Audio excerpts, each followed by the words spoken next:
Morning जागो लाहौर में आप सबको खुश आमदीद कहती हूँ एक नए दिन और एक नई सुबह के साथ। मैं हूँ आपकी होस्ट मुनीबा आसिफ। उम्मीद है जनाब कि आप सब लोग जहाँ भी कहीं होंगे खैरियत से होंगे।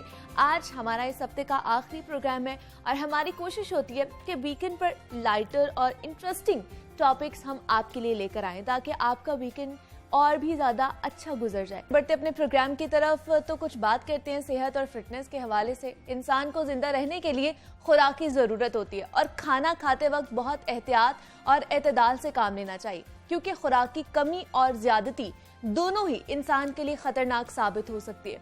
ग़िज़ाई माहिरीन के मुताबिक ज्यादा खाने के सबब ग़िज़ा से मिलने वाली इजाफी ताकत यानी कैलोरीज इंसानी जिस्म में चर्बी बनकर महफूज होना शुरू हो जाती है, जिसके सबब इंसान मोटापे का शिकार हो जाता है। ज्यादा खाने को माहिरीन की जानिब से एक बीमारी भी करार दिया जाता है, जबकि ओवर ईटिंग डिसऑर्डर मोटापा, ज़ियाबतीस, कोलेस्ट्रोल की ज्यादती, जोड़ों और पट्ठों के दर्द समेत मुतअद्दिद बीमारियों का भी सबब बनता है। खाना खाकर उसे मुनासिब अंदाज में हजम करने के लिए हाजमे का निज़ाम ठीक होना भी इंतहाई ज़रूरी है। आज पाकिस्तान समेत दुनिया भर में मोटापे से जुड़ी बीमारियों का आलमी दिन मनाया जा रहा है। मोटापे की वजूहात क्या हैं और ये इंसानी सेहत के लिए कितना खतरनाक है, इस पर बात करेंगे। हमारे साथ मौजूद हैं प्रोफेसर इसरारुल हक है, माहिर अमराज़ जिगरो मेदा है और एसोसिएट प्रोफेसर भी है मेडिसिन के। सर मैं आपको खुश आमदीद कहती हूँ जागो लाहौर में। सर कैसे हैं आप? अल्हम्दुलिल्लाह, thank you very much for invitation. Sir हम देख रहे हैं कि WHO के मुताबिक गुज़श्ता साल की अगर बात की जाए तो मोटापे से 40 लाख अफराद जो हैं वो उनमें ख़वातीन, मर्द और बच्चे भी इवन के उसमें शामिल है वो हलाक हुए हैं। मोटापा भी एक बीमारी है, क्या हमारे लोगों को इसका शऊर नहीं है, वो जानते नहीं हैं इस चीज़ के बारे में? मोटापा या ओवरवेट कंडीशंस जो हैं इसको पहले तो डेफिनेशन पे आ जाए कि होता क्या है।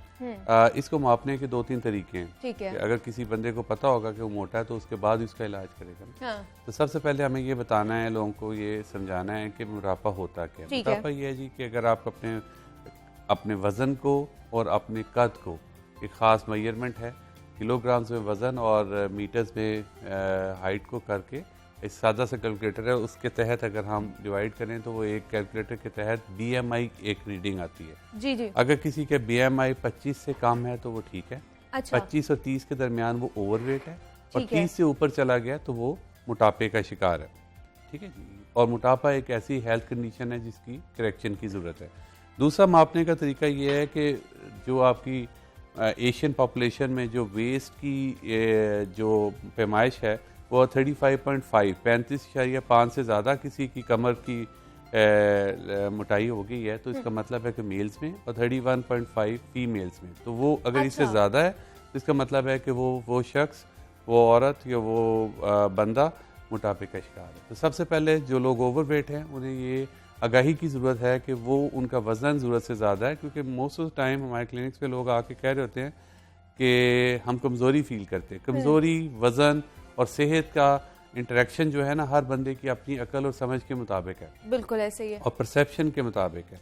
और मोटापा देखा गया है, WHO ने कहा है कि 2 अरब लोग दुनिया में मोटापे का शिकार है और 2025 में ये तादाद बढ़ के 2.7 अरब तक पहुंच जाएगी। तो कहने का मकसद ये है कि ये सिर्फ डेवलपिंग वर्ल्ड का मसला नहीं है या सिर्फ डेवलप्ड वर्ल्ड का मसला नहीं है, ये हर बंदे का, हर मुआशरे का मसला है। और उससे लिंक जो बीमारियां हैं उनकी एसोसिएशन वेल एस्टेब्लिश्ड है। अब पहले तो ये था ना कि शायद ये मोटापे से बढ़ जाती है फलां बीमारी, नहीं, बीमारियां जो हैं उनका इतना एस्टेब्लिश कोर्स हो गया कि इनका डायरेक्ट ताल्लुक मोटापे से इस तरह से एस्टेब्लिश हो गया है कि अगर हम इन बीमारियों से बचना चाहते हैं तो मोटापे को कम कर लें, डायरेक्ट उनका कोरिलेशन। बिल्कुल ऐसे ही है। सर हमारे नाजरीन को समझाने के लिए बताइएगा, मतलब हम देख रहे हैं कि पहले जहाँ पर इक्का दुक्का लोग मोटापे का शिकार होते थे, उसकी वजह से बीमारियों का शिकार होते थे, अब तो बच्चे भी ओबेसिटी और इस चीज़ पे आ रहे हैं। तो हम मोटे होते क्यों हैं? क्या ये हमारा जेनेटिक फैक्टर है या इसमें हमारा भी अपना बहुत ज़्यादा कसूर होता है? देखिए बहुत अच्छा सवाल किया कि हर कोई बंदा ये समझ रहा है कि मैं क्यों मोटा हो रहा हूँ, हालांकि मैं कुछ खा भी नहीं रहा। इसमें अगर देखा जाए तो 10% जेनेटिक्स का रोल है, ठीक है, और 90% तर्ज ज़िंदगी का रोल है, ठीक है, लाइफस्टाइल हमारा जो है उसका।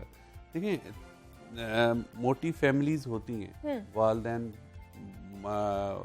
ओवरवेट हैं, बच्चों में भी टेंडेंसी मोटापे की होती है, उनको एक्स्ट्रा एफर्ट करनी पड़ती है अपने वेट को मेंटेन करने के लिए, उन फैमिलीज के बच्चों को जिनके वालिदैन मोटे होते हैं। देखिए ये बात सिनोनिमस नहीं है कि हर मोटे वालिदैन के बच्चे भी मोटे होंगे। बच्चों का उसका अपने लाइफस्टाइल का अमल दखल 90% है और जेनेटिक्स का 10% है। ठीक है। तो इसके हिसाब से अब तर्ज अमल में क्या है कि तर्ज अमल हमारा हो गया सुस्त।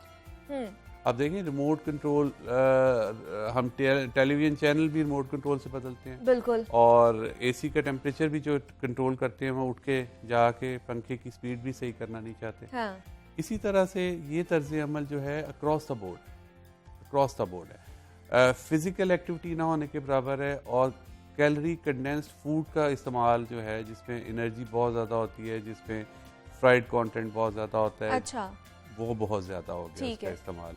जिसके साथ कुछ लाइफस्टाइल चेंजेस हैं, जिस तरह देर तक जागना और जागते हुए जब बंदा जाग रहा होता है तो उस वक्त लामहाला कुछ खा रहा होता है। एग्जैक्टली। हाँ। इस तरह के बहुत सारे लाइफस्टाइल में तब्दीलियां लाके जिसमें हम मरीज़ को एजुकेट कर रहे होते हैं कि मोस्ट ऑफ द टाइम तुम्हारे मोटापे की असल फूड डायरी बनाने से उसे अंदाज़ा होता है कि मैं इतना खा रहा हूँ। तो फूड डायरी उसने सारे दिन में जो खाया होता है हम उसको कहते हैं जस्ट आप लिखते जाएं, मत रोकें किसी चीज़ से, सिर्फ लिखते जाएं। तो अगले दिन वो खुद एनालाइज करे कि आया मैंने ये सारा कुछ खाया। हाँ, ये मैंने ही खाया इतना सारा कुछ और एक ही दिन में खा लिया। एक्टिविटी हमारे मुल्क में, हमारे माशरे में ना होने के बराबर। मैदान बच्चों की आपने बात की, बच्चों के हालात ये हैं कि आप स्कूल के गेट पे खड़े हो जाएं आपको बहुत सारे बच्चे ओवरवेट नजर आएंगे। उसकी बड़ी वजूहत ये एक तो ये है कि प्ले ग्राउंड्स नहीं है, इंडोर गेम्स का बहुत रवाज हो गया है, वीडियो उनका स्क्रीन टाइम, वीडियो गेम्स और टेलीविज़न और मोबाइल और उनका स्क्रीन टाइम इतना हो गया है कि उन्हें फिजिकल एक्टिविटी के लिए टाइम ही नहीं मिल रहा। बिल्कुल ऐसे दूसरा सहूलियात भी कम है, दूसरा सहूलियात और जंक फूड बहुत ज़्यादा इस्तेमाल हो रहा है। फूड इंडस्ट्री की एग्रेसिव कैंपेन जो है वो भी एक बहुत बड़ा फैक्टर है। देखिए इतना वो टेम्पटिंग किस्म की वो एड्स आ रहे होते हैं बच्चों के कि वो उसको रेजिस्ट करना हर एक के बस की बात नहीं है। फिर उसमें जो कैलोरी कंटेंट है, फ्राइड कंटेंट है, प्रोसेस्ड फूड है, उसके साथ जो आप मील लें तो उसके साथ कोल्ड ड्रिंक रीफिल है हो रही है, फ्री हो रही है। तो ये हम उनको इंकरेज कर रहे हैं कि आप ज़्यादा लें वो। हाँ। और उन्होंने देखा एक रिसर्च में कि अगर उन्होंने देखा कि आइसक्रीम अगर एक कॉम्बो मील है उसमें आइसक्रीम की क्यू लहदा बना दी कि आइसक्रीम ने आपने फलां जगह से जाके उस क्यू में लग के आपने लहदा से लेनी है और आपने बर्गर यहाँ से लेना है, तो उन्होंने देखा कि बहुत सारे लोगों ने वो दूसरी क्यू को अवॉइड करने के लिए आइसक्रीम नहीं खाई। अच्छा। तो कहने का मकसद ये है कि अगर हम इस आसानी को थोड़ा सा मुश्किल में बदल देंगे तो उससे भी फूड कंटेंट और इनको खास तौर पे फूड इंडस्ट्री को थोड़ा सा जिम्मेदार बिहेवियर की ज़रूरत है कि हम जो सर्व कर रहे हैं, जो बेच रहे हैं, जो दिखा रहे हैं, उसका इम्पैक्ट सोसाइटी पे एज ए होल और ख़ास तौर पे बच्चों पे क्या हो रहा है।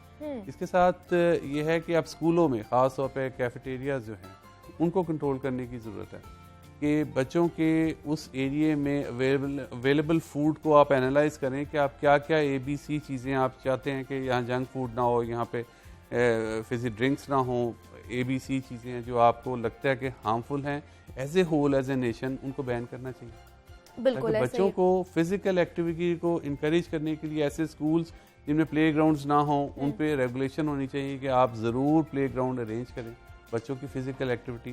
देखिए हमारे लॉ एंड ऑर्डर सिचुएशन और कोरोना और इस तरह के इश्यूज़ में मोहल्लों में, इलाकों में, उनमें भी प्ले ग्राउंड्स पे जाके बच्चों का खेलना और फिजिकल एक्टिविटी में इन्वॉल्व होना मुश्किल से मुश्किल होता जा रहा है।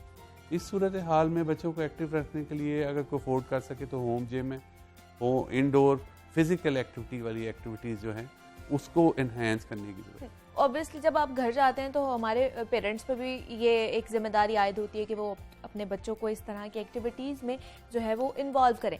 सर, मोटापा जो है हमारे कौन कौन से अज़ा को मुतासर करता है जिसकी वजह से हमने देखा है कि हमारी सेहत भी ख़राब होती है या मौत भी वाक़या हो सकती है? देखिए मोटापा डायरेक्ट हेड टू टो जिसको कहते हैं सर से पाँव तक जिस्म को मुतासर करता है। अच्छा। इसके बारे में कोई ऐसा अज़ा नहीं है, कोई ऐसी बीमारी नहीं है जो इससे डायरेक्टली या इनडायरेक्टली लिंक ना हो। ठीक है। लेकिन डायरेक्ट लिंकेज वाली जो चीज़ें हैं उस पर सबसे पहले तो ये है कि हाजमे से मसाइल है कि सीने की जलन, मैदे की तज़ाबियत, खाना गले की तरफ आने का रुझान, बदहज़मी का मसाइल, कॉन्स्टिपेशन, ये सारे मसाइल मैदे से रिलेटेड हैं। जिगर पे आई हुई चर्बी उसकी डायरेक्ट ताल्लुक मोटापे से है। वज़न कम कर लें चर्बी कम हो जाती है और जिगर पे आई हुई चर्बी लंबे अरसे तक रहे तो जिगर के सुकड़ने का बायस बनती है और जिगर सुकड़ जाए तो खुदा ना खास्ता पेट में पानी, खून की उल्टी, जिगर का कैंसर, इस तरह की चीज़ें बन सकती हैं। दूसरी बीमारियां जो हैं वो उसमें डायबिटीज़ बहुत कम है, वज़न का डायरेक्ट ताल्लुक डायबिटीज़ के साथ है, दिल की तकलीफ, दिल की शरियानों की तकलीफ, फालिज का हमला, उसके बाद कुछ ऐसे कैंसर्स हैं जिनका ताल्लुक जिस तरह बड़ी आंत की का सरतान है या ब्रेस्ट कैंसर है, उसका ओवरवेट पॉपुलेशन से डायरेक्ट ताल्लुक है। तीसरे नंबर पे किसी का वज़न ज़्यादा है तो आप अंदाज़ा करें इसको हर कदम पे एक्स्ट्रा वेट कैरी करना पड़ रहा है, उसकी हड्डियों को, उसके जोड़ों को, तो जोड़ों के मसाइल शुरू हो जाते हैं। अगर कोई ओवरवेट है तो चल फिर नहीं सकता, उसकी क्वालिटी ऑफ लाइफ ख़राब हो जाती है। तो इसके साथ उसका एक ख़ास कंडीशन जो इससे ख़ास मुंसलिक है, जिसके साथ सडन डेथ का भी इंसिडेंस हो सकता है, वो है ऑब्स्ट्रक्टिव स्लीप एपनिया। उसमें यह है कि सांस की नाली की रुकावट आ जाती है, सांस में दुश्वारी शुरू हो जाती है। अच्छा। तो ये एक ऐसी हेल्थ कंडीशन है जिसमें ओवरवेट लोग जो हैं ख़ास तौर पर मुब्तला होते हैं, और सिर्फ वेट रिडक्शन से ये चीज़ ठीक हो जाती है। फिर नफ्सियाती मसाइल बहुत हैं इससे। अगर कोई बंदा ओवरवेट है, उसको कोई ड्रेस पहनना चाह रहा है, उसको अच्छा नहीं लगेगा इस वेट के साथ, वो उसके लिए ज़हनी तनाव का बायस है। पब्लिक अवॉइड करने लग जाते हैं, पब्लिक गैदरिंग्स को लोग ओवरवेट जो होते हैं कि मैं प्रेजेंटेबल फॉर्म में नहीं हूँ तो मैं नहीं जाना चाहता या मैं नहीं जाना चाहती।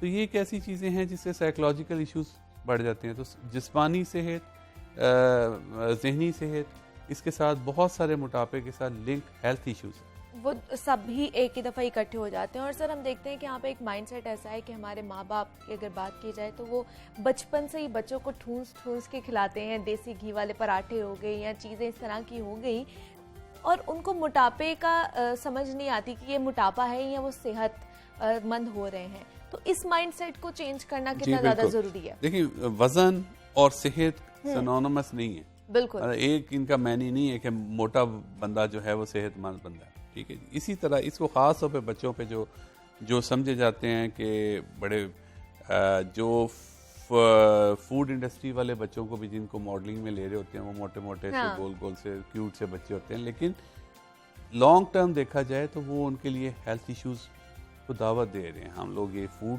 हैबिट्स क्रिएट करके उनको इस तरह की एक्टिविटीज़ में इन्वॉल्व ना करके जिससे उनके वज़न कम हो, और उनको ये एहसास दिलाने की ज़रूरत है कि ये कंडीशंस जो हैं अभी तो आपके लिए ठीक है, लेकिन ये है कि लंबे अरसे तक आपको बाद में तंगी का पैसा है। बिल्कुल ऐसे ही सर। हम कौन सी उम्र में आकर जो है हम मोटापे का शिकार होना शुरू होते हैं, और कौन से ऐसे लाइफस्टाइल को अपना लें जिसकी वजह से हम लंबे अरसे तक जो है वो फिट भी रहे और स्मार्ट भी रहे?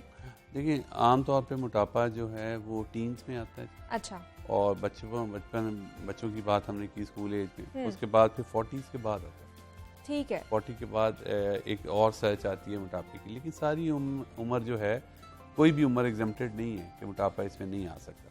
लाइफस्टाइल, जहाँ बचाव की बात की आपने, उसमें देखें लेस डाइट मोर एक्सरसाइज। मैं हमेशा से कहता हूँ, अपने पेशेंट्स को बात कर रहे होते हैं कि मजदूर है ना, 4 रोटियां खा रहा होता है और मोटा भी नहीं होता अब, क्योंकि वो उसको हजम कर लेता है, उसको डाइजेस्ट कर लेता है, बंद कर लेता है। हाँ। उसे ईंटें उठा के ऊपर जाना है, नीचे आना है, उसके लिए उसकी एनर्जी कंटेंट उतना ज़्यादा है। जो बैंकर है या हमारी तरह डॉक्टर है या कोई भी ऑफिस वर्क करने वाला बंदा है, एक आधी रोटी खा के आता है और उसके बाद सारा दिन उसके पेट में कभी गैस दिमाग में जाती है, पेट में जाती है, उसके लिए वो भी बोझ है, ठीक है जी। तो कहने का मकसद ये है कि एनर्जी कंटेंट बंदे के लाइफस्टाइल पे मुनसर है। बिल्कुल। और ऑन एवरेज 2000 से लेके 2500 कैलोरीज का जो एक मेल्स के लिए और 2000 के करीब फीमेल्स के लिए कैलोरी कंटेंट जो है per day on an average काफ़ी होता है। लेकिन अगर हमारा आमदन ज़्यादा है और ख़र्चा कम है तो जाहिर है बैंक में पैसे जा रहे हैं। बिल्कुल सादा सी बात है, डिमांड सप्लाई की स्टोरी है। हाँ जी। उसमें अगर आप 10 रुपये कमा रहे हैं और उसमें से 5 रुपये खर्च कर रहे हैं और 5 रुपये जमा कर रहे हैं, तो कहीं ना कहीं तो जमा हो रहे हैं, और जमा वो चर्बी की सूरत में जिस्म के मुख्तलिफ हिस्सों में हो रही है। हाँ जी। इस सूरत हाल में एक तो एक्सपेंडिचर को बढ़ाना है, ठीक है, मतलब आपने उसको बर्न करने की जो फिजिकल एक्टिविटी है उसको इन्हेंस करना है ताकि वो जो खाएं वो हजम हो जाए। और जब आप ये चीज़ कर लेंगे तो फिर आपके पास अलाउंस भी होगा खाने का। और अगर कोई बिल्कुल, अगर देखें जब हमने मोटापे के एनालिसिस करते हैं ना, तो उसमें फूड हैबिट्स का और फिजिकल इनएक्टिविटी का बिल्कुल डिमांड सप्लाई का ताल्लुक है। कोई इम्बैलेंस होगा तो एंड रिजल्ट ये होगा ईंटों के बगैर घर नहीं बनता। स्टेटमेंट्स यही होती हैं लोगों की आके कि हम तो कुछ भी नहीं खा रहे और हमारा वजन बढ़ता जा रहा है। एग्जैक्टली हाँ। एक दफ़ा वजन कम कर लिया, उसके बाद फिर बढ़ गया। बिल्कुल। इसकी वजूहत यही है कि वो कंसिस्टेंसी नहीं है लाइफस्टाइल में। अच्छा, कोई इवेंट आ रहा है, कोई शादी खुशी गमी हो रही है, कोई ख्याल है कि वहाँ पे हमने पहुँचना है, तो उसके लिए क्रैश किस्म की डाइट कर लेते हैं। डाइट की, हाँ। उसके बाद 4-5 किलो वजन जो कम किया, उसके बाद उस इवेंट ख़त्म हुआ तो उसके बाद वो वापस आ गया, क्योंकि वो लाइफस्टाइल की वो असल जो जड़ थी उसकी गलत लाइफस्टाइल, वो उसको सही नहीं किया, उन्होंने आर्जी अरेंजमेंट कर लिया। अच्छा। तो कहने का मकसद ये है कि मुस्तकिल कंसिस्टेंसी के साथ एक ऐसा लाइफस्टाइल जिसमें फिजिकल एक्टिविटी इंटेग्रल पार्ट हो, वो बहुत ज़रूरी है। Number 1। Number 2, calorie dense diet, जो हम जिसको कहते हैं फ्राइड स्टफ हो गया, प्रोसेस्ड मीट हो गया, ठीक है। इसके अलावा जंक फूड हो गए, सारे कोला ड्रिंक्स हो गए, फिजी ड्रिंक्स हो गए, उसके साथ बहुत ज़्यादा जूस का इस्तेमाल, फलों का रस देखें, वो अच्छा। एक 4 संतरे एक तरफ और एक उसका ग्लास में जूस एक तरफ, तो वो एकदम से आपने वो सारा कुछ ले लिया, ठीक है। तो ये कहने का मकसद ये है कि फूड हैबिट्स को थोड़ा सा रिव्यू करने की ज़रूरत होती है कि हम क्या खा रहे हैं और कितना खा रहे हैं। सर, क्या नींद की कमी भी हम मोटापे का बायस बन सकती है? नींद की कमी मोटापे का बायस बिल्कुल बनती है जी, उसकी वजह से कि जब हमारा इंटरनल क्लॉक मुतासिर होता है तो हाजमे का अमल मुतासिर होता है, ठीक है। और उसके साथ जब लेट नाइट आप जाग रहे होते हैं तो बाकी दुनिया सो रही होती है, तो आपके लिए फूड के अलावा एक्टिविटी को ज़्यादा रह नहीं जाती, तो फूड ओरिएंटेड जो तलब है वो दिमागी तौर पे बढ़ जाती है। नंबर 1। नंबर 2, इस तरह के लोग बाज़ औक़ात ज़हनी इंतशार का, ज़हनी परेशानी का, टेंशन का, डिप्रेशन का शिकार होते हैं। इस सूरत हाल में जो दवाइयाँ ले रहे होते हैं वो भी उन्हें सुस्ती का बायस करती हैं, ठीक है जी, उन्हें मज़ीद फिजिकल इनएक्टिविटी नहीं करने देती, और फिर वो और मोटापा, फिर एक दफ़ा नींद डिस्टर्ब होती है तो अगली दफ़ा अगला दिन उनका और मज़ीद सुस्त गुजर रहा होता है, कुछ दवाइयों की वजह से और कुछ नींद ना पूरी करने की वजह से। तो फिजिकल एक्टिविटी जो 19-20 वो कर रहे थे वो बिल्कुल ज़ीरो हो जाती है।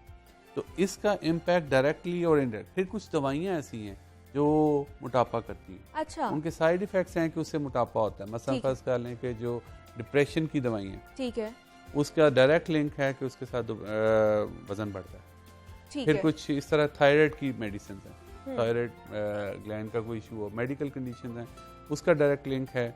दवाइयाँ, इंसुलिन बड़ी मशहूर सी एक शुगर की दवाई, उसके साथ टेंडेंसी होती है वेट गेन की। इस तरह साइकोटिक ड्रग्स, एंजाइटी की दवाइयाँ, फिर कुछ और कुछ हर्बल विटामिन्स, टॉनिक्स इस तरह होते हैं जिसमें कुछ स्टीरॉइड्स वगैरह डले होते हैं। तो इस तरह से बाज़ मेडिसिन इस तरह की होती हैं जिससे वजन बढ़ रहा है। हम सर देखते हैं कि हमारे बुजुर्ग जो होते थे वो रात को जल्दी सोना और सुबह जल्दी उठना, और वो बड़ी लंबी उन्होंने उम्रें पाई थी और हेल्दी लाइफस्टाइल उन्होंने अपनाया था, इसी वजह से।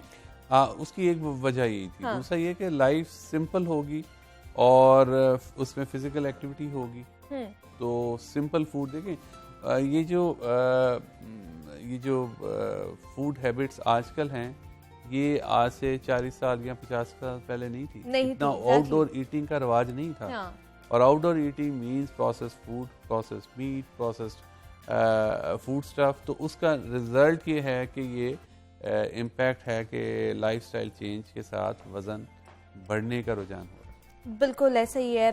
प्रोफेसर इसरारुल हक हमारे साथ मौजूद थे, माहिर अमराज़ जिगर और मैदा हैं और असिस्टेंट प्रोफेसर ऑफ मेडिसिन भी है। सर, बहुत शुक्रिया आपका कि आपने हमें वक्त दिया और आप यहाँ पर आए हैं, और आपसे भी यही कहना है कि जनाब आप लोगों ने अपनी लाइफस्टाइल चेंज करना है ताकि ये तमाम तर जो बीमारियाँ हैं, मोटापा है, कोलेस्ट्रोल है, बाकी चीज़ें हैं, उनसे जान छुड़वाई जा सके और आप सेहतमंद ज़िंदगी गुजार सके। मज़ीद भी आपसे बात करेंगे, लेकिन यहाँ वक्त एक छोटी सी ब्रेक का, मिलते हैं इस ब्रेक के बाद।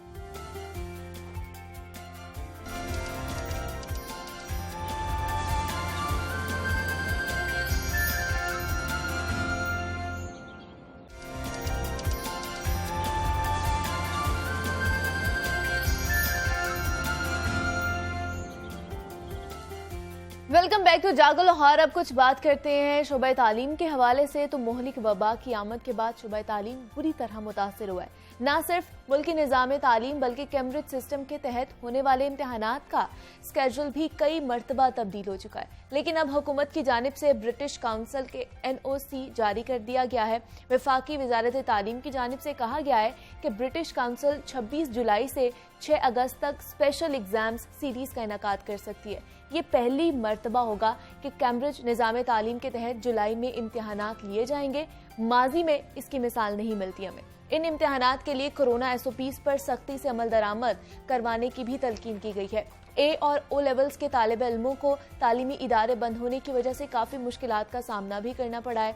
ए और ओ लेवल्स के तालिब इल्म को कौन कौन सी मुश्किलात का सामना करना पड़ा है और उनको किस तरह हल किया जा सकता है, इस पर बात करेंगे। हमारे साथ हादिया खान मौजूद हैं जो एजुकेशनिस्ट हैं। हादिया, मैं आपको खुश आमदीद कहती हूँ जागो लाहौर में। कैसी हैं आप? बहुत शुक्रिया मुनीबा, अल्हम्दुलिल्लाह बिल्कुल ठीक। आप कैसी हैं? मैं भी बिल्कुल ठीक ठाक। हादिया, हम देख रहे हैं कि इस साल अगर स्टूडेंट्स की बात की जाए तो वो कह रहे हैं कि साल हमारे पेपर्स ना लिए जाएं और पिछले साल की तरह हमारे इंटरनल ग्रेडिंग ही कर दी जाए। लेकिन लास्ट अगर ईयर की बात की जाए तो जब उनको और ए लेवल्स वालों को इंटरनल ग्रेडिंग के तहत नताइज दिए गए थे, सामने आए थे, तो उन्होंने इनकार कर दिया था, मना कर दिया था कि हम इस तरह के नताइज नहीं एक्सेप्ट करते। तो अब ये डिमांड कर रहे हैं, तो इसमें तजाद क्यों आ रहा है, क्या लगता है आपको? मुनीबा, इस पर मैं ये कहना चाहूँगी कि इसमें ना स्टूडेंट्स में दो अप्रोचेस देखी। अच्छा, एक ग्रुप ऑफ स्टूडेंट्स ऐसा है जो कि जिन्होंने बहुत एक्टिवली कैंपेन किया सोशल मीडिया पे, they were all over it, they were making videos, viral कर रहे थे, मीम्स बना रहे थे, इट लुक लाइक कि this is the only thing they are doing. और ऐसा बिल्कुल एक ग्रुप ऑफ स्टूडेंट्स मौजूद था जिन्होंने अनफॉर्चुनेटली, बड़े अफसोस की बात है कि पूरा साल इसमें ज़ाया किया। दूसरी तरफ लेकिन मैं ये कहूँगी कि ऐसे स्टूडेंट्स भी मौजूद थे जो कि बहुत सीरियस थे, क्योंकि मैं खुद फ्यूचर लीडर्स क्लब के साथ मुंसलिक हूँ और ये एक ओ और ए लेवल्स का ऑनलाइन स्कूल है। अच्छा। तो हमारे पास ऐसे स्टूडेंट्स रहे हैं जिन्होंने बहुत मेहनत से तैयारी की और क्योंकि वो जानते थे कि पिछले साल थोड़ा सा कह लें कि एक कंट्रोवर्सी भी क्रिएट हो गई थी इंटरनल ग्रेडिंग पे, वो डिससेटिस्फाइड थे, तो वो दे रियली वांटेड कि एग्जाम्स हों। तो तजाद जरूर है लेकिन एक ग्रुप ऑफ स्टूडेंट्स में। दूसरी तरफ कुछ और स्टूडेंट्स भी थे जिन्होंने इसको टेकअप किया था जिस तरह एक नॉर्मल स्कूल ईयर में किया जाता है। ठीक है, you know both sides of the picture hold true. तो अभी क्या होने जा रहा है फिर आगे, किस साइड पर जा रहे हैं हम लोग? अब ये देखें कि पाकिस्तान में तो हाल ही में हमें ब्रिटिश काउंसिल की तरफ से अपडेट रिसीव हुई है और उसके मुताबिक जो है रिप्लेसमेंट एग्जाम्स होंगे इंशाल्लाह जुलाई 26 ऑनवर्ड्स, और ये पाकिस्तान स्पेसिफिक ही एग्जाम्स हैं। तो इंशाल्लाह so students are all set. तो मेरा जहाँ तक ख्याल है कि ये बेहतरी की तरफ ही है बिल्कुल, क्योंकि कुछ स्टूडेंट्स जो चांस लेना चाह रहे थे कि एग्जाम्स होने चाहिए, this will of course satisfy them. तो इसमें मैं ये कहूँगी कि कह लें कि सिचुएशन बहुत कह लें इरेटिक थी, प्रिकेरियस थी। पूरा साल आपको पता है पेरेंट्स बहुत परेशान थे, स्टूडेंट्स भी बहुत परेशान थे और नेचुरली सो मुनीबा, क्योंकि आपको पता है एजुकेशन इज वेरी एक्सपेंसिव। बिल्कुल, exactly और आगे और ये जो बच्चे हैं ना, जिस एज ब्रैकेट की हम बात करें 14 to 18 ईयर ओल्ड्स, आपको पता है इनकी जो कह लें कि इसमें जो जिस ग्रुप का मैंने हवाला शुरू में दिया ना, उसमें आपको पता है उनका भी थोड़ा कह लें कि ऑफ कोर्स कह लें कि प्रिकेरियस एक एटीट्यूड होता है, they act on their whims, they go with the flow, इतना वो सोच नहीं पाते। तो इसलिए जो तजाद की बात की जाती है वो इसलिए देखा जाती है क्योंकि ऑफ कोर्स वो एज ब्रैकेट ऐसा है कि we have to be very careful when we are dealing with them. उनकी काउंसलिंग भी जरूरी है, साथ साथ उनको ऑफ कोर्स फ्यूचर में जहाँ wherever they want to land, किस यूनिवर्सिटी में जाना है, उसके लिए स्कूल्स का इसमें बहुत बड़ा हाथ है कि उनकी काउंसलिंग साथ साथ की जाए डे 1 से। कुछ पेरेंट्स जो हैं इस बारे में अवेयर होते हैं, ऑफ कोर्स वो ज़ाहिर इसको टेकअप कर पाते हैं, कुछ पेरेंट्स आपको पता है नहीं कर पाते। So it all depends. लेकिन पूरा साल बहुत स्ट्रेसफुल था, तो इसलिए इंशाल्लाह अल्लाह करे आगे चीज़ें बेहतरी की तरफ जाएं। बिल्कुल तो ऐसे ही है इंशाल्लाह। हम भी यही चाहते हैं कि जल्द से जल्द ये जो वबा है ये ख़त्म हो और हम नॉर्मल लाइफ जो है अपनी गुजारें। वफाकी वज़ीर तालीम जो है हमारे शफ़क़त महमूद, उन्होंने कहा है कि स्टूडेंट्स पढ़ना नहीं चाहते, इसलिए स्कूल की जानिब से जो कैम्ब्रिज यूनिवर्सिटी को भेजी गई ग्रेडिंग पर रिजल्ट जो है वो चाहते हैं। क्या वाकई तलबा ने पढ़ना नहीं चाहते? अच्छा मुनीबा, इस पे मैं कहूँगी ये एक जनरलाइजेशन है, ऑल्दो बिल्कुल जैसा मैंने आपको पहले सवाल का जवाब दिया, ऐसा ग्रुप बिल्कुल पाया जाता है। बाकी कुछ ऐसे स्टूडेंट्स मैंने पर्सनली भी देखे हैं, सब ने ही ऑब्जर्व किया, लेकिन ये लाइक आई सेड एक जनरलाइजेशन है और कुछ स्टूडेंट्स ऐसे थे जिन्होंने पूरा साल मेहनत की है। लेकिन उसमें मुनीबा मैं आपको ये चीज़ बताऊं कि ऑनलाइन लर्निंग एक नई चीज़ है हम सबके लिए। फिजिकल टीचिंग से उठ के एकदम से ऑनलाइन लर्निंग पे जब हम आते हैं, इट्स नॉट इजी। बिल्कुल ऐसे ही है, जिसका पता ही नहीं था हमें कि हम इस साइड पर भी जा सकते हैं। एब्सोल्युटली। तो देखें कुछ महीने तो सेटलिंग इन फेज में गए ना, फिर बात आ गई सिलेबस कितना कवर हुआ है, सिलेबस कवरेज कहाँ, वेयर डू वी स्टैंड, हमने पास पेपर्स कितने प्रैक्टिस किए हैं, paper solving tips and techniques हमें कितनी आती हैं, ये सारी चीजें बहुत सिंपल नहीं थी। तो इसमें बहुत सारे स्टूडेंट्स मैंने खुद मुनीबा ऐसे देखे जिन्होंने पूरा साल बहुत मेहनत की लेकिन एंड पे पैनिक स्ट्रिकन हो गए, क्योंकि ऑनलाइन लर्निंग थी, पता नहीं हमने फिजिकली तो टीचर से कभी मिले नहीं, हमें कितना आता है, टीचर्स ने ई चेकिंग हुई ऑफ कोर्स, और ऑल्दो टीचर्स ने मैंने पर्सनली देखा बहुत मेहनत की, लेकिन बच्चे आपको पता है एक स्केप्टिकल थे और हैं, क्योंकि ऑफ कोर्स एक नई चीज है हमारे लिए and this will take some time, ये अनप्रेसिडेंटेड एक चीज थी। तो इसलिए मैं कहूँगी। और दूसरी बात मुनीबा जिसमें मैं ऐड करना चाहूँगी, हेल्थ इश्यूज मैंने स्टूडेंट्स में देखे बहुत डेवलप हुए। अच्छा, आपको पता है स्क्रीन टाइम 4 से 5 घंटे का जब आप डेली का होता है, ऑफ कोर्स आपकी आई साइट पे इफेक्ट आएगा। क्रॉनिक हेडेक्स देखे हमने स्टूडेंट्स में। तो कुछ बच्चे ऐसे थे जिन्होंने पूरा साल बड़ा इसको कह लें एंथुसियास्टिकली टेकअप किया, लेकिन towards the end they sort of started losing out on their concentration. और इसमें उनका कसूर नहीं है ऑफ कोर्स, क्योंकि स्क्रीन टाइम ज़ाहिर है आसान नहीं है, e learning is not easy. तो थोड़ा सा इसमें मैं ये कहूँगी कि ये these are a few things जिनको हमें मतलब कंसिडर करना चाहिए। इसलिए हम ये नहीं कहेंगे कि सारे स्टूडेंट्स नहीं पढ़ना चाह रहे थे, हालात कुछ ऐसे थे, कुछ नहीं पढ़ना चाह रहे थे, लेकिन कुछ ने डेफिनेटली मेहनत की। लेकिन एंड पे लेट्स सी, अब देखें थोड़ा सा आगे क्या इंशाल्लाह अल्लाह करे थिंग्स मूव टुवर्ड्स बेटरमेंट। तो हमने देखा है कि ON A लेवल्स में ट्यूशन का भी बहुत ज़्यादा एक रुझान होता है, ट्यूशन्स भी लेते हैं बच्चे, तो क्या वो भी ऑनलाइन ही हुए हैं? उस तरफ भी ये बच्चे ऑनलाइन ही गए हैं? बिल्कुल, इस साल तो मुनीबा मोस्टली लर्निंग ऑनलाइन ही हुई है, क्योंकि ऑफ कोर्स आपको पता है पिछले साल मार्च में क्लोजर ऑफ स्कूल्स अनाउंस हो गया था 26 मार्च के बाद आई थिंक। तो उसके बाद से आपको पता है वो सारा फिर ई लर्निंग की तरफ ही फोकस था। Virtual learning was the new way to be. Of course वही वक्त की ज़रूरत थी। तो बिल्कुल वो ट्यूशन्स भी जो थी, बहुत सारी एकेडमीज ऑनलाइन ऑपरेट की हैं, बच्चों ने बेनिफिट भी किया। ऑफ कोर्स वही बात है, वक्त की जरूरत थी। ऑल्दो ऑनलाइन लर्निंग सब्स्टिट्यूट तो नहीं हो सकता फिजिकल टीचिंग एंड लर्निंग का, लेकिन वही बात है कि अगर ये भी ना होता तो सीनियर स्टूडेंट्स के लिए what was the way out. तो ये बात जरूर है। तो इसलिए जब हम क्रिप करें ना कि ऑनलाइन में तो पढ़ाई नहीं हो रही, मैं इस बात से बिल्कुल एग्री नहीं करती, क्योंकि सीनियर लेवल पे अगर आप बात करें तो बच्चों ने वाकई मेहनत की है और अच्छे मतलब ये है कि रिजल्ट्स भी प्रोड्यूस किए हैं। फॉर एग्जाम्पल क्योंकि हमारा जो इंस्टीट्यूशन है मुनीबा, वो इंटरनेशनल मार्केट को भी केटर करता है, जहाँ पे एग्जाम्स ऑलरेडी अभी रनिंग में है। जिस तरह सऊदी अरेबिया की मैं बात करूं, ठीक है, तो वहाँ पे एग्जाम्स अभी चल रहे हैं। आई थिंक 8th को भी बच्चों का एग्जाम है, तो वो बच्चों ने बड़ा सीरियसली मतलब लिया है, माशाल्लाह they been doing very well. तो ये बात है कि इससे बच्चों ने बेनिफिट भी किया है अगर आप करना चाहो। लेकिन ऑफ कोर्स जूनियर लेवल की अगर आप बात करें तो ज़ाहिर है वो एक डिफरेंट एज ग्रुप है, उसमें नहीं हम कह सकते उनको क्लास में टैकल करना बड़ा मुश्किल होता है, तो फिर ऑनलाइन तो बहुत ज़्यादा मुश्किल होगा। तो O लेवल्स का हमने देखा है कि इम्तिहान एक आलमी इम्तिहान कहा जाता है, जो दुनिया में हर जगह एक ही साथ मुनक्कद किया जाता है हादिया। तो लेकिन अब जुलाई में यहाँ पर पाकिस्तान में हो रहा है यहाँ पर, तो क्या आपको लगता नहीं है कि इस तरह हमारे जो स्टूडेंट्स हैं वो पीछे रह जाएंगे बाकी दुनिया से? अच्छा मुनीबा, ये जो ब्रिटिश काउंसिल का एक फैसला था एग्जाम्स लेने का, रिप्लेसमेंट एग्जाम्स जिनको कहा जा रहा है, इसका मकसद ये था ताकि हमारे जो बच्चे वो पीछे ना रह जाएं इंशाल्लाह, क्योंकि ये 6 अगस्त तक आई थिंक खत्म हो जाएंगे, वाइंड अप हो जाएंगे। उसके बाद स्टूडेंट्स जो हैं वो इस पोजीशन में होंगे कि अपना ए लेवल्स पढ़ सकें। अच्छा। तो ये एग्जाम्स लेने का मकसद ये है कि हमारे बच्चे ताकि पीछे ना रह जाएं।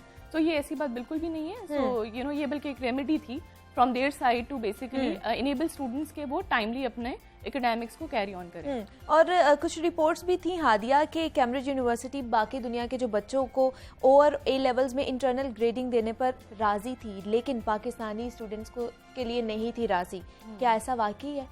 It's true?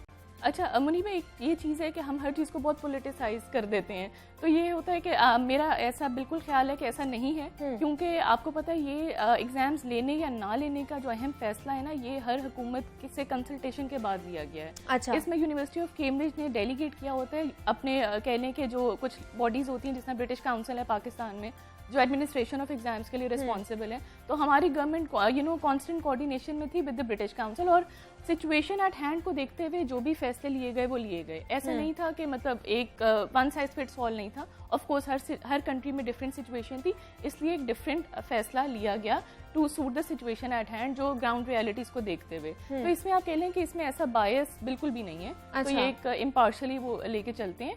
और जिस तरह मैं अगर सऊदी अरेबिया की बात करूं, वहाँ पे जिस तरह कुछ स्कूल्स हैं उन्होंने स्कूल असेस ग्रेड अप्रोच को लिया।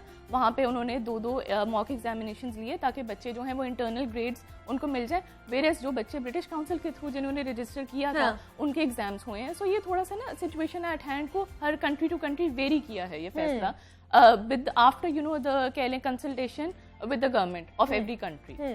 ठीक है, तो क्या आप ये पॉलिसी जो है वजारत तालीम की पॉलिसी है इम्तिहान लेने की, आप उससे मुतमईन हैं, या फिर इन्हें तलबा के लिए और भी सहूलियात पैदा करनी चाहिए थी या एग्जेम्प्ट करना चाहिए था कुछ? अच्छा मुनीबा, इसमें ऐसा था कि पिछले साल क्योंकि स्टूडेंट्स इतने डिससेटिस्फाइड थे so I see where he is coming from. उनका ये जो फैसला है वो इसीलिए प्राइमरीली लिया गया ताकि बच्चे जो हैं वो लास्ट ईयर की तरह एक वो कंट्रोवर्सी ना क्रिएट हो के ग्रेडिंग सिस्टम फेयर नहीं था, रीचेकिंग का सारा सिलसिला शुरू हुआ। तो आई थिंक उसको काउंटर करने के लिए उन्होंने बेहतर ये समझा कि एग्जाम लिया जाए, विच मेक्स सेंस। अच्छा। तो लेकिन जहाँ तक एग्जाम्पशन की आप बात करें तो ये रिप्लेसमेंट एग्जाम्स में एग्जाम्पशन उनको मिलेंगी। फॉर एग्जाम्पल कुछ पेपर्स हैं जिसमें अगर 2 कॉम्पोनेंट्स है, एक में MCQ एक में स्ट्रक्चर्ड क्वेश्चंस है, तो स्टूडेंट्स को एक MCQ एक कॉम्प्रिहेंसिव पेपर ही दिया जाएगा। अच्छा। सो उनको ये फैसिलिटीज मिल रही हैं। और इसमें मुनीबा एक चीज जो मैं ऐड करना चाहूंगी कि व्हाट आई फील कि हमारे बाकी मामूलाते जिंदगी चल रहे हैं। दिस इज नॉट टू से कि आप SOPs ना फॉलो करें। ऑफ कोर्स पर्सनली हम सब ने अपने अपने बहुत सारे अजीज़ों का को खोया है, तो जाहिर है बिल्कुल आपने SOPs फॉलो करने हैं। लेकिन जब हम शॉपिंग भी कर रहे हैं, हमने ईद पे गेट टुगेदर सब कुछ हो रहा है, तो SOPs फॉलो करते हुए अगर एग्जाम्स भी हो जाएं तो उसमें कोई मजायका नहीं है। थोड़ा सा वी हैव टू बी कह लें कि हमने हर चीज को लेके चलना है ऑफ कोर्स, ताकि एकेडमिक क्योंकि जो बच्चों की अटेनमेंट है वो ताकि सफर ना करे। बिल्कुल ऐसे ही है। मैं हादी जानना चाह रही हूँ क्या इस साल जो A लेवल्स के एग्जाम्स थे वो हो चुके हैं या कोविड की वजह से वो भी इफेक्ट हुए हैं? अच्छा नहीं मुनीबा, A लेवल के एग्जाम्स हुए थे। A2 के जो फाइनल जिन्होंने देने थे उसमें AS जो जिन बच्चों ने देना था उनके एग्जाम्स नहीं लिए गए, ठीक है, क्योंकि उनके पास ऑप्शन है कि जाहिर है वो at the end of A2 सारे पेपर्स इकट्ठे दे देंगे, ठीक है। A2 के एग्जाम्स लेकिन हुए हैं, ठीक है। अब हम देखते हैं हादिया के जब A और O लेवल्स के जो स्टूडेंट्स होते हैं ना, जब उनकी डिग्री मिल जाती है पाकिस्तानी, तो जब वो इक्विवेलेंट बनवाते हैं पाकिस्तानी तो वो शिकवा करते हैं कि उनके नंबर्स काट दिए जाते हैं। ऐसा क्यों होता है? ये कोई पॉलिसी है? अच्छा, इसमें मुनीबा मैं आपको बताना चाहूँगी कि इस साल तो एक खुशाइन चीज़ ये है कि IBCC जो इक्विवेलेंस अवार्डिंग बॉडी है पाकिस्तान है, उसने ये फैसला किया है कि इस साल ये जो 10 to 15% रिडक्शन वाली जो कह लें एक प्रैक्टिस है उसको सस्पेंड कर दिया जाएगा ताकि और A लेवल्स के स्टूडेंट्स के सफ़र ना करें, ठीक है। इस साल तो अल्हम्दुलिल्लाह ये हुआ है। और वैसे मैं आपको जनरली एक चीज़ ये बताना चाहूँ कि कुछ साल पहले तक ऐसा था कि जो एंट्री टेस्ट था for medical universities and colleges वो प्योरली FSC के कह लें कि सिलेबस पे बेस्ड था। उससे हमारे A लेवल्स के बच्चे कुछ सफ़र ऑफ कोर्स कर जाते थे कि जब वो A लेवल्स देके फारिग होते थे तो बहुत कम टाइम था and they had to go through the entire syllabus to be prepared for the entry test. लेकिन अब ऐसा है कि ये भी जो कह लें चीज़ चेंज हो चुकी है। Now the entry test is based on both the curriculums, तो थोड़ा सा FSC के बच्चों को भी वो पढ़ना पड़ता है A लेवल्स को और A लेवल्स के बच्चों को भी। सो नाउ अल्हम्दुलिल्लाह उनकी उस आप ऐसे नहीं, they are not at any losing end. मैंने अपने टेन्योर में बहुत सारे बच्चे देखे हैं ओवर A लेवल्स करके who have landed into very good medical universities and colleges. तो अब ऐसा नहीं है, क्योंकि जो एंट्री टेस्ट के बाद वेटेज रह जाती है ना 20 to 25%, वो फिर इतनी कम होती है कि बच्चे सफर ऑल्दो वो डिडक्शन हो के भी उतना सफर नहीं करते। अच्छा, which is a good thing. क्योंकि उनका यही शिकवा होता है कि हम लोग सफर कर रहे होते हैं और जो मैट्रिक और FSC वाले लोग होते हैं ना वो इस चीज का फायदा उठा रहे होते हैं। ये चीज थोड़ी अब कह लें कि it is moving towards betterment, it has already moved towards betterment. तो ये कह लें कि सॉर्ट ऑफ काउंटर हो चुकी है, अब हो चुकी है ये चीजें सॉर्ट डाउन होना शुरू हो गई हैं। अब जैसे हम देख रहे हैं कि 26 जुलाई से 6 अगस्त तक जो है ना वो एग्जाम्स होने जा रहे हैं, तो हादिया तमाम जो पेपर्स हैं वो होंगे फुल सब्जेक्ट्स के या ऑप्शनल सब्जेक्ट्स के पेपर्स होंगे? अच्छा मुनीबा, उसमें ऐसा था कि तमाम सब्जेक्ट्स के पेपर्स नहीं लिए जाएंगे। बेसिक जो हमारे कोर सब्जेक्ट्स हैं जिसमें साइंसेज है, फिजिक्स, केमिस्ट्री, बायोलॉजी हो गया। सोशल साइंसेज में आप कह लें कि इकोनॉमिक्स, अकाउंटिंग, बिजनेस स्टडीज। अच्छा। उसके अलावा English as a first language, mathematics और कंप्यूटर साइंसेज, ये मैं O लेवल्स की बात करी। अच्छा। और अगर आप IGCSE की बात करें, क्योंकि वो ज़्यादा इंटरनेशनल स्टूडेंट्स का मतलब सॉर्ट ऑफ बोर्ड होता है जो उन पर एप्लीकेबल है, तो उसमें 5 सब्जेक्ट्स का मतलब जो अनाउंस हुआ है कि होंगे, जिसमें आपके साइंसेज हैं उनके physics, chemistry, biology along with maths और English as a first language. तो कुछ सब्जेक्ट्स जो हैं जो इसमें काउंटर नहीं हुए। बेसिक एम ये था कि वो सब्जेक्ट्स स्टूडेंट्स को मौका दिया जाए देने का जो उन्होंने आगे अपने A लेवल्स में पढ़ने हैं। अच्छा। ताकि वो सफर ना करें। ठीक है। तो जब ये हो रहा था आप लोगों का किस तरह का रहा ये ऑनलाइन सिस्टम का, जब आप लोग इस पे गए और A लेवल्स के बच्चे, तो उनका एक्सपीरियंस किस तरह का रहा यहाँ पे? मुनीबा, हमने बेसिकली लोकल स्टूडेंट्स को भी ट्यूटर किया है, इंटरनेशनल को भी किया है, तो अल्हम्दुलिल्लाह हमारा एक्सपीरियंस बहुत अच्छा रहा है। हमारे लिए इससे ज़्यादा कह लें कि खुशाइन बात नहीं हो सकती थी कि कुछ पेरेंट्स ने हमें कहा कि हमें एक वे आउट मिला है आप लोगों की वजह से, क्योंकि अल्हम्दुलिल्लाह we have a very dedicated set of teachers ने बहुत मेहनत की। जब हमने स्टार्ट ऑफ किया था मुनीबा अपना वेंचर, तो सिर्फ एक बच्चा था। अब सोचें, एक बच्चा था और उसने हमारे साथ 8 सब्जेक्ट लेने, तो 8 स्पेशलिस्ट हमने हायर किए। ऑफ कोर्स 2-3 महीने we didn't even touch break even, जाहिर है, लेकिन हमारा जो मोटिव ये था कि we need to provide parents and students a way out, ठीक है। तो उस हमारा जो secondary school house of juniors operate करा, उसने फिर अल्हम्दुलिल्लाह सपोर्ट किया इन द सेंस कि वो चीज़ एक गोइंग कंसर्न रही और वो चलता गया। तो अल्हम्दुलिल्लाह मुनीबा द वर्ड स्प्रेड, एक बच्चे के बाद फिर काफ़ी अच्छा नंबर आ गया, क्योंकि of course teachers were putting in a lot of effort और बच्चों ने बहुत मेहनत की है। मैंने ऐसे बच्चे देखे, कुछ हमारे पास इंडोनेशियन बच्चे भी थे। अच्छा। और यकीन करें मुनीबा के टीचर्स भूल जाएं लेकिन वो बच्चे नहीं भूलते, they are all the time हम लोगों ने क्लास लेनी है, असाइनमेंट है, they have taken it very seriously. क्योंकि हमने हादिया बहुत से ऐसे बच्चों को भी देखा और टीचर्स भी शिकायत करती थी कि हम लोग क्लास लेने जाते थे, पूरी अटेंडेंस ही नहीं होती थी।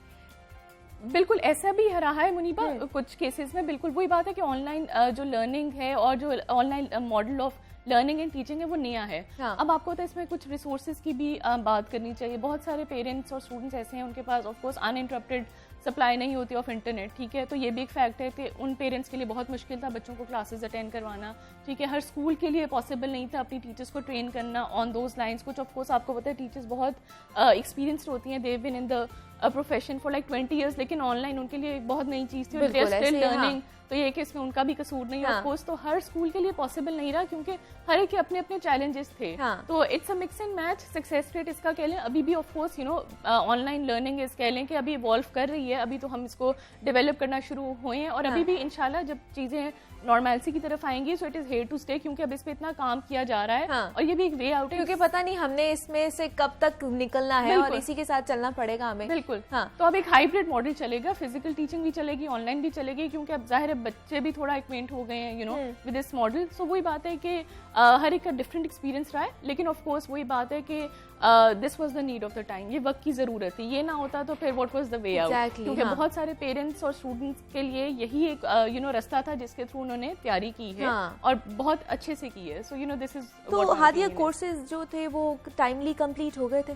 बिल्कुल मुनीबा, टीचर्स के आपको पता है अगर जाहिर है आपने सिलेबस ब्रेकडाउन बनाया है, टीचर्स के साथ साथ ऑफ कोर्स इसमें एडमिनिस्ट्रेशन का रोल इंपॉर्टेंट है कि उसमें उन्होंने चेक्स एंड बैलेंसेस रखे हैं ऑफ कोर्स। तो ये है कि बिल्कुल कुछ जगहों पे हुआ है, लेकिन जाहिर है वही बात मैं कहूँगी कि हर एक के लिए पॉसिबल नहीं था ये इम्प्लीमेंट करना। लेकिन ये कि जहाँ तक हमारे अपने इंस्टीट्यूशन की बात है, सो हमारे स्टूडेंट्स तो फेब एंड तक प्रिपेयर्ड थे फॉर द एग्जाम्स, ठीक है, क्योंकि हमारा मिक्स एंड मैच था, मतलब कुछ इंटरनेशनल स्टूडेंट्स हैं, कुछ लोकल हैं, तो एक सेफ टाइम लाइन थी कि हम फरवरी तक प्रिपेयर्ड हों विद एवरीथिंग। तो जिस तरह आपने बताया कि इंटरनेशनल भी हैं और पाकिस्तानी भी स्टूडेंट्स हैं, तो उनको एक ही पेज पर किस तरह लेकर आते हैं, मुश्किलात नहीं पैदा होती? उसमें ऐसा था कि देखिए इंग्लिश एक मीडियम ऑफ इंस्ट्रक्शन है, तो ये कि अल्हम्दुलिल्लाह इतना प्रॉब्लम नहीं आया, क्योंकि यही एक मीडियम ऑफ इंस्ट्रक्शन था जो कि हर बच्चा यूज़ कर रहा था, इंडोनेशियंस भी, सऊदी अरेबिया के बच्चे भी, पाकिस्तानी बच्चे भी। तो जहाँ तक हमारा एक्सपीरियंस है मुनीबा, हमारे पास maybe we were lucky कि बच्चे शायद वही है जो कि बहुत सीरियस थे, वो were looking for a way out कि उनको कोई ऐसा पैनल ऑफ टीचर्स एक ही जगह मिल जाए। तो इसलिए मैं कहूँगी कि इतना मुश्किल नहीं हुआ, क्योंकि बच्चों को मैं इसमें बहुत क्रेडिट दूंगी जो हमारे अपने स्टूडेंट्स हैं, I am sure they are watching और उनको सुन के खुशी होगी और genuinely we are very glad to have them on board. लेकिन बहुत से बच्चे ये भी शिकायत करते थे कि हमारी रूटीन खराब हो गई है, कि मतलब पहले स्कूल्स बंद हुए, फिर कुछ अर्सा के लिए स्कूल खुले, फिर बंद हो गए, फिर खुले और बंद हो गए। तो ये जो mix and match and open and close का ये जो चल रहा था, इसकी वजह से हम लोग नहीं पढ़ पा रहे, हमारी जो रूटीन है वो डिस्टर्ब हो रही है। देखिए मुनीबा, ऑफ कोर्स कोई भी चीज़ जब अननेचुरल हो जाती है तो वो मुश्किल होती है। मैं अगर एज एन इंस्ट्रक्टर बात करूँ, एज एन एडमिनिस्ट्रेटर अपनी बात करूँ, तो अभी तक हम खुद कह लें कि डिसओरिएंटेड हैं टू बी ऑनेस्ट, क्योंकि रूटीन वाकई नहीं रही। ऑफ कोर्स अगर आप मतलब ऑनलाइन सिस्टम पे आते हैं, ऑफ कोर्स हर एक पे टाइम डिफरेंस का एलिमेंट भी होता है, अगर आप इंटरनेशनल स्टूडेंट्स को भी केटर कर रहे हो, और ऑफ कोर्स उसमें क्योंकि आप फिजिकली इंटरेक्ट नहीं कर रहे, तो it's a very draining I would say experience भी होता है। आपको पता है 4 से 5 घंटे स्क्रीन देखने के बाद, तो ये चीज़ें बिल्कुल जो हैं इनको सोचना चाहिए, और ये कुछ चैलेंजेस रहे हैं पेरेंट्स को भी, स्टूडेंट्स को भी, तो बिल्कुल। तो आगे आपको क्या लगता है सॉरी कि कब तक हम लोग इस चीज़ से निकल जाएंगे? देखिए मुनीबा, ये तो ओनली टाइम विल टेल। देखें आगे कोविड की क्या सिचुएशन है अभी भी, लेकिन आपको पता है इट्स स्टिल आउट देयर, अभी भी केसेस रिपोर्ट हो रहे हैं, so it's best to play safe, क्योंकि जाहिर है अब वही बात है कि एजुकेशन ऑल्दो बहुत एक इम्पॉर्टेंट चीज़ है, लेकिन वो भी बैक सीट ले जाती है जब आपकी ज़िंदगी की बात की जाए। और हम सब ने जाहिर है देखा है कि बहुत सारे जानों का ज़या हुआ है, तो ऑफ कोर्स ये चीज़ अभी भी थोड़ा सा we need to be very very safe. और मैं आवाम से भी रिक्वेस्ट करना चाहूँगी कि प्लीज़ अभी भी एहतियात करें, इसको नॉर्मल ना लें। ऑल्दो हम सब बहुत थक गए हैं, मेंटली ड्रेन आउट हो गए हैं घर बैठ के। अब हर कोई मतलब कह लें एक्सकर्शन ट्रिप्स भी कर रहा है, फैमिली गेट टुगेदर्स भी हो रहे हैं, इंडोर इवेंट्स भी अरेंज हो रहे हैं, लेकिन वही बात है कि अभी भी the threat is out there, so we need to be we need to play it safe. बिल्कुल ऐसा ही है। हादिया खान हमारे साथ मौजूद थी, एजुकेशनिस्ट हैं। हादिया, बहुत शुक्रिया आपका कि आप यहाँ पर आई हैं और आपने हमें बताया है O1A लेवल्स के हवाले से कि उनके 26 जुलाई से आपको पता है कि एग्ज़ाम्स स्टार्ट हो रहे हैं और 6 अगस्त तक जारी रहेंगे और उसकी किस तरह उन्होंने प्रेपरेशन की है, बच्चे कितने इन्वॉल्व थे और क्या क्या मुश्किलात का भी सामना करना पड़ा, ये भी हमने हादिया से जाना। सनाम मजीद भी आपसे बात करेंगे, लेकिन यहाँ वक्त है छोटी सी ब्रेक का, मिलते हैं इस ब्रेक के बाद।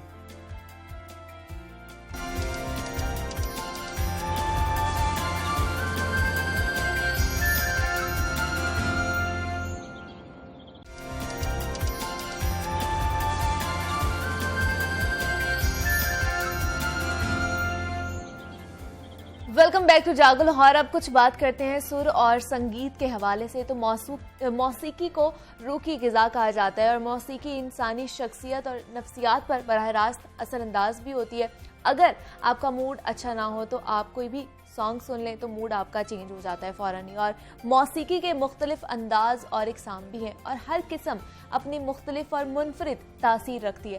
आज हम आपकी मुलाकात एक ऐसे ही लोक सिंगर से करवाने जा रहे हैं जिन्हें सराइकी और पंजाबी मौसीकी में एक मुनफरिद मकाम हासिल है और उनकी आवाज़ कहीं ना कहीं आप लोगों ने भी ज़रूर सुनी होगी और उनका नाम भी बहुत ही मशहूर है। हाल ही में उन्होंने एक मुकाबला भी किया था और उनका एक गाना बहुत मशहूर भी हुआ था जिसे यूट्यूब पर 2 करोड़ से ज़ायद लोग भी सुन चुके हैं। उनसे उनके फ़नी करियर के हवाले से बात करते हैं और ख़ूबसूरत आवाज़ और इंतहाई शानदार अंदाज में उनसे गाना भी सुनेंगे। मेरे साथ मौजूद हैं ज़हूर अहमद लोहार साहब और इरफान ज़हूर साहब।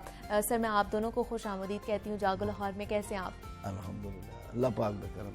सर, सबसे पहले तो मैं आपसे बात करना चाहूँगी, कब से आपने आगाज़ किया इस चीज़ का? कितने साल हो गए आप? तकरीबन मेरे शौक तो मेरे बचपन तो आई, अच्छा, लेकिन 75-76 को मैं सही मतलब मौसीकी दे सीखण दे आगाज़ किया। अच्छा। और मुश्किलात बड़ी आई, लेकिन मैं हिम्मत नहीं हारिया। मेरे नाल रब भाई, रब दा हबीब भाई पाकिस्तान पाक है, जिस वक्त मैं हिम्मत नहीं हारी, रब की जात ने मेरे करम कर। बिल्कुल ऐसा ही है। और इरफान साहब, आप इनके बेटे हैं तो आपने इनसे सीखा होगा, इनको देख के इंस्पायर हुए होंगे कि मैंने भी साइड पर जाना है। मुझे बचपन में शौक था। अच्छा। जब स्कूल में पढ़ता था। हाँ। और फारिग टाइम में तबला बजाता था। ठीक है। और गुनगुनाता भी हूँ। ठीक है। तो आपको कितने साल हो गए? बचपन से ही आपने भी इस चीज का आगाज कर दिया था? 7 साल की उम्र में मैंने तबला शुरू किया था। अच्छा, 7 साल की उम्र में आपने पहला गाना या तबला बजाना शुरू किया था? शुरू किया था, आगाज किया था। इसका आगाज किया था। पहले क्या सुनाने जा रहे हैं आप लोग हमें? जरा मेरा बड़ा मशहूर गीत। हाँ जी। सराइकी में कि पंजाबी में है? दिल किथे खड़ा है भोले। जरूर जरूर।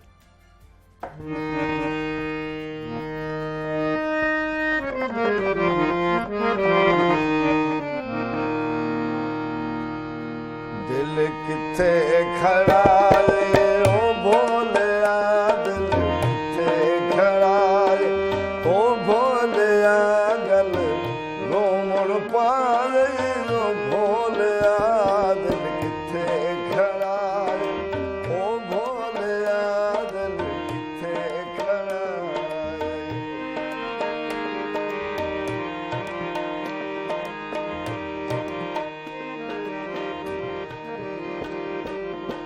जग ठगबाज दा इल्म तहाया, नाज यदई ते दुलना लाया, मनुख लगे भोलिया, दिल किथे खड़ा है ओ भोलिया, दिल किथे खड़ा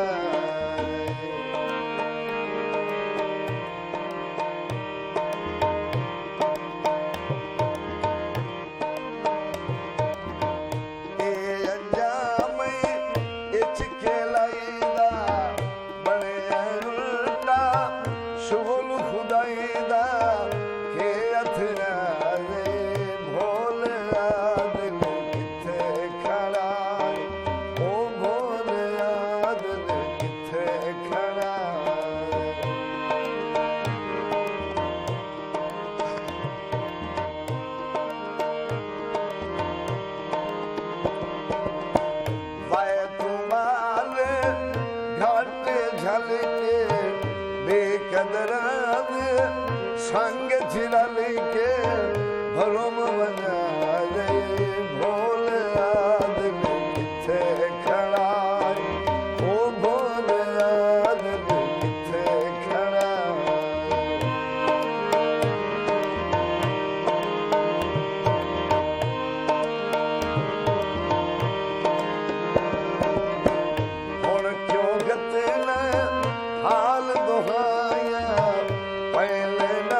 समझाया करने बिल्कुल मान पराया हुण ज़माने भोलिया दिल किथे खड़ा ओ भोलिया दिल किथे खड़ा। बहुत ही आला। सर अभी भी रियाजत करनी पड़ती है आपको, कितनी देर रियाजत करते हैं? जी बस रियाज कुछ न कुछ तो करना पड़ता है। हाँ। ते उस तरह है मालिक दी अता है। अच्छा, तो जिस तरह इरफान साहब आप तो इस मौसीकी में हैं, आपके और बहन भाई भी इस फील्ड में हैं? हाँ बिल्कुल, जो मुझसे बड़े हैं ना, हाँ। वो भी सिंगर हैं। अच्छा। उनका पहला सॉन्ग भी रिकॉर्ड हो चुका है। अच्छा। और यूट्यूब पर अपलोड भी हो चुका है। ठीक है। और मैं भी अब तबला कम बजाता हूँ और गायकी ज्यादा करता हूँ। अच्छा, मतलब आप दोनों साइड पे कर रहे हैं, आप बिल्कुल। गायकी भी कर रहे हैं और तबला भी कर रहे हैं। लेकिन आगे किस चीज को ज्यादा प्रोसीड करेंगे, गायकी को या तबले को? गायकी को। गायकी को करेंगे। और वालिद साहब से ही सीखते हैं आप भी? जी बिल्कुल। हम चाहते हैं कि अगला कौन सा गीत आप सुनाने वाले हैं? हाँ जी बिल्कुल, जेड़ा मैं पहले गीत गाया ओदा जवाब। अच्छा।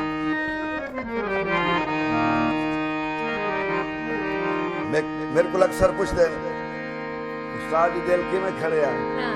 मैं क्या मैं तो दसे ना ढूंढा पे लगा। अच्छा। वो जवाब ही सॉन्ग तेरी अखियां लुकाया मेरा दिल मोड़ दे, तेरी अखियां लुकाया मेरा दिल मोड़ दे, पूरा तेरे मेरे आया है मेरा दिल मोड़ दे, तेरी अखियां लुकाया मेरा दिल मोड़ दे।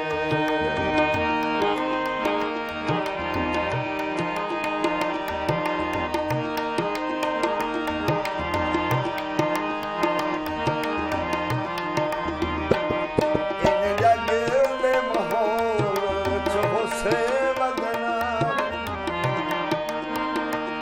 सारे लगे दे दिल में छोड़ दे सलाम, तेनू केड़ा समझाया है मेरा दिल मोड़ दे, तेरी अखियां लुकाया मेरा दिल मोड़ दे।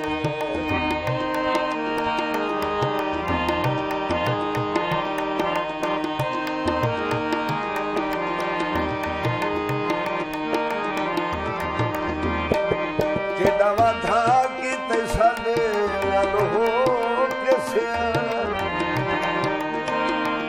कोई कथे चमका मेरा नैना हया तेरा किए मैं बजाया है मेरा दिल मोड़ दे,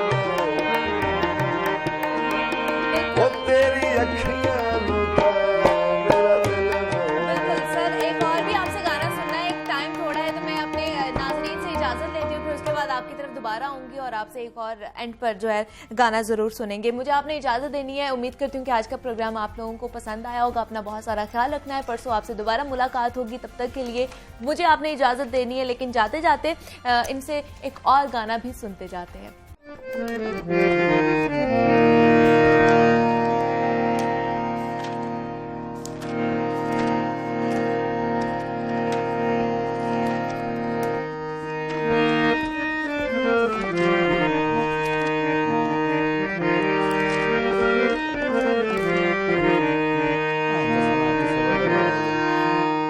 मेरे अपने जंग शहर का गीत में गाया जरूर।